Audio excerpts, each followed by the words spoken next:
Hello and welcome to the Next Gen Racing YouTube channel for episode 3 of our Cheltenham Festival 2024 Ante Post series. We are getting closer to those 4 marvellous days in March, and what a little aperitif Cheltenham Trials Day was yesterday. Apologies there was no video last week, but I thought we could bundle up a Cheltenham Trials Day review and hopefully unpick a winner or two heading into the Cheltenham Festival. And what a day it was. It was packed with some stars, with some performances in behind, perhaps some handicap plot jobs as well in there. But without further ado, let's have a look at the Cheltenham Trials Day preview. If you do like the video, make sure you like, subscribe, all that good stuff, and keep watching. The day kicked off in stellar style when Sergino went and won the Triumph Trial, and what a performance it was. He went into the race as the second favourite, but merely brushed aside Burdett Road to finish 10 lengths ahead of him. He travelled with ease. He travelled pretty strongly, almost too strongly at times coming round the home bend. But goodness me, did James Bowen kick clear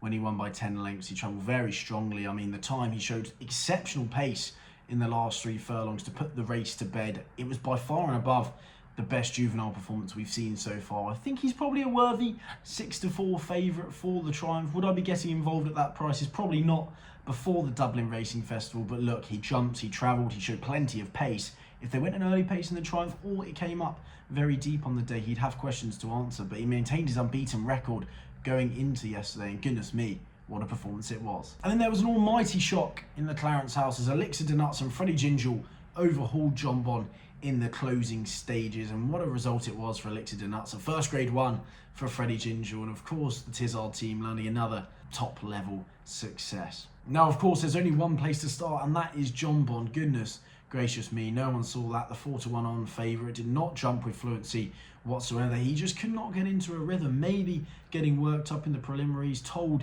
in the race, but he could not get into a rhythm. He really didn't have too many excuses as well. They did enough in the early stages as well. They plodded home at a finishing speed under 100% as well, so maybe that told on him. But look, that mistake 4 out was a ghastly mistake. He nearly unseated James Bowen in the process as well. But goodness me, you've got to be a very brave man to be backing John Bon against El Fabiolo getting to the festival. He had his ground, he had ideal conditions, but unfortunately he could not do it at Cheltenham once again, which was a bit of a shame really. It would be nice to head to March with this big matchup in our sights, but unfortunately John Bon has disappointed there. He has a lot to prove, but I suppose he had a little bit to prove after his Warwick win. But seeing him get beaten by a horse like Elixir de Nuts, who's a fabulous horse in his own right, but is he a top-notch 2-miler? Perhaps he's a little bit below grade 1 standard. So John Bon has all to prove, and goodness me, Nicky will be scratching his head. Lossiemouth returned in emphatic fashion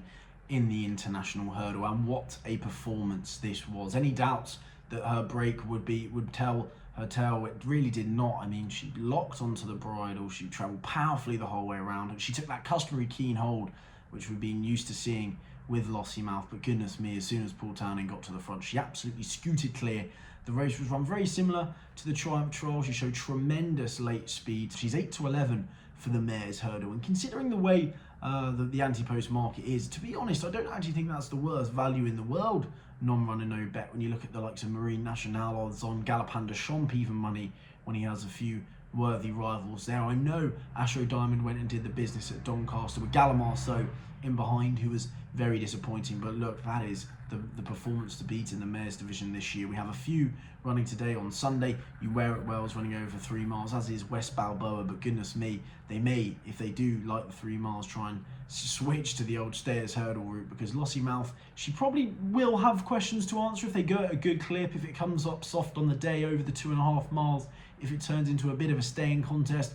But look, Honeysuckle, we've seen her, how she was so versatile over the 2 miles, all the 2.5 miles, and I think Lossiemouth, class will prevail. And although she's already a short price, it looks like the mare's hurdle is well enough wrapped up. Ward Who was obviously very impressive as well at Doncaster on Saturday, but I think she's probably in between a rock and a hard place now. Do they go for the Triumph? Do they go to the Boodles? She'll be carrying a fair old weight in the Boodles if they do try and go that way. It's a shame, I think, that they probably didn't try and save her for the Boodles, but hey, if they do think she has a go at the Triumph, there probably wasn't a real Triumph contender until Sergino yesterday, so they probably would have liked to try their luck there with a bit of an allowance. But now probably in between a rock and a hard place, which is a little bit of a shame. But there was another progressive mare in Jade de Grugy who ran yesterday at Ireland, who was very impressive, put 6 lengths between her and her next best rival. I'm not too sure if she's going to be a worthy festival contender, but I thought it was another impressive performance. As was Garlaw, who bounced back from his big old fall at Doncaster last year with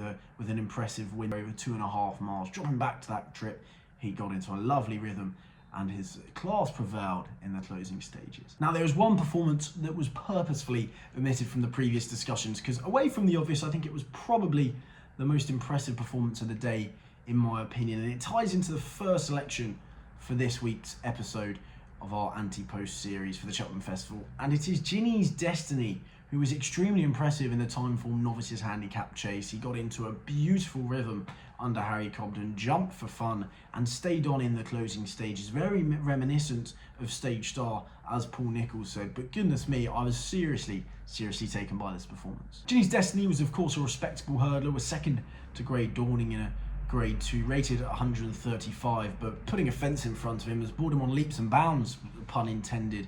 And I mean, if you look at his last 2 wins at Cheltenham, the last win of beating Grey Dawning has since been franked, but goodness me, his win yesterday, I thought he brought on leaps and bounds. I mean, he got to the front, it was uncomplicated as you like. Harry Cobden got into a beautiful rhythm, he jumped for fun, and goodness me, when you look at the race was run very similarly to Garlaw's win, but Ginny's Destiny, carrying 12 stone from the first fence, finished around 2 seconds quicker than Garlaw. I thought it was an almighty performance, and I think he is definitely the one behind Gaelic Warrior, who could be there to pick up the pieces in the Turners. And we're not too sure where Gaelic Warrior could go at the moment, but around the 9-1 mark for the Turners, I think Ginny's Destiny is an absolutely rock solid bet for the Turners come March. Away from Gaelic Warrior at the top of the market, you have Facile Vega, who disappointed last time out, Factor Far, who's probably going elsewhere, as is Corbett's Cross. And I think Ginny's Destiny, other than Gaelic Warrior, is the one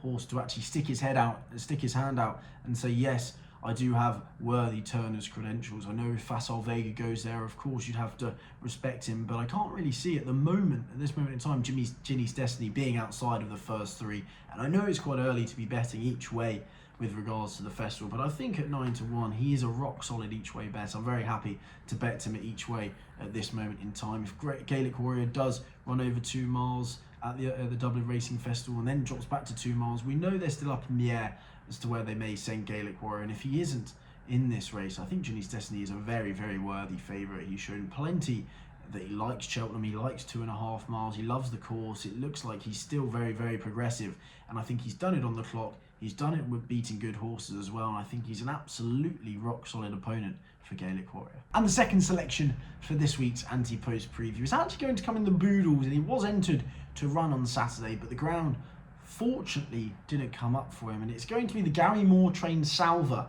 who is 3 from 3 since he joined the Gary Moore stable. He absolutely relishes testing conditions, which is probably the only caveat to this Ante Post selection. I think if it does come up testing on the day, I don't really see him going off bigger than probably 4 or 5-1. He won comfortably on hurdling debut at Warwick. He didn't jump with all fluency, but took another step forward to his win at Exeter, but it was his win at Chepstow on Welsh National Day last time when he put 21 lengths between himself and Balboa in very testing conditions, as we saw on a big day for the team when Nassalam also won for the Gary Moore stable. But he kept galloping and galloping and galloping through this testing ground, which we don't really see too many juveniles do. And after that win, he's been handed a mark of 128 after winning what was a Grade 1 contest, is now a Grade 2 contest. By 21 lengths, he's been given a mark of 128.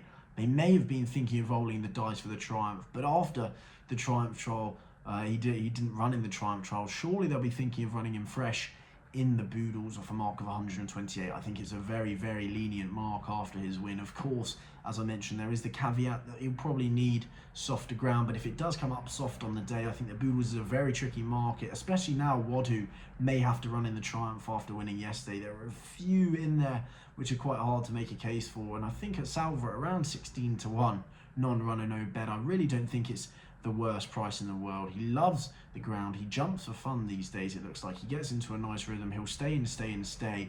If it does come up spring round, he may have an issue, but if it comes up testing conditions, I do not see him going off a single figure price. I think he could even go off favourite in testing ground. So if he's going to be 4 or 5 to 1 on the day, I definitely want him on the side.